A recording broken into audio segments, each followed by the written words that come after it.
تو اگر اپنے گھروں میں سکون چاہتے ہو نا، اپنے بچوں کو اپنا غلام مت بناؤ. اپنے بچوں کو کس کا غلام بناؤ؟ اللہ. وہ اللہ کے بنیں گے تو آپ کے بھی بنیں گے. اپنی بیوی کو کس کا غلام بناؤ؟ اللہ کا. وہ اللہ کی بننے کے بعد آپ کی بنے گی غلام. عورت کو چاہیے اپنے شوہر کو کس کا غلام بنائے؟ اللہ کا. اللہ کا بنا دیا، آپ کے حقوق ادا کرے گا وہ. ہم ڈائریکٹ اپنا بنانے کی کوشش میں کسی کا بھی نہیں بننے دیتے اس کو. باپ چاہتا ہے میرا بچہ میرا بن کے رہے، تبھی باپ بہت سی جگہوں پر اس کو شریعت کے خلاف باتوں کا بھی آرڈر کر رہا ہوتا ہے.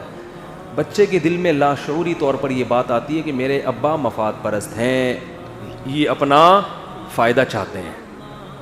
تو جہاں انسان کے دل میں یہ آتی ہے پھر انسان لالچی ہو جاتا ہے. تو بہت ہی نیک شریف ہوگا تو پھر بھی حقوق تو ادا کرے گا وہ، لیکن اتنے نیک مارکیٹ میں شارٹ چل رہے ہیں وہ نہیں کرے گا. اور اگر آپ نے بچے کو اللہ کی غلامی سکھا دی اور آپ نے بولا بیٹا میں بھی کسی بات کا حکم دوں نا جو اللہ کے حکم کے خلاف ہو، میرے حکم کو دیوار پہ مار دینا، تو میں عجیب بات آپ کو بتاؤں، وہ آپ کی ایسی غلامی کرے گا اگر وہ اللہ کا بن گیا. کیونکہ اللہ نے سب سے زیادہ حق اپنے بات کس کا رکھا ہے؟ والدین. لیکن آپ اس کو جہاں شریعت کی بات آتی ہے نا تو آپ نے اس کو یہ باور کرانا ہے کہ جیسے تمہیں میں شریعت کا پابند بنا رہا ہوں، خود بھی کیا کر رہا ہوں؟ بولو، شریعت کو فالو کر رہا ہوں.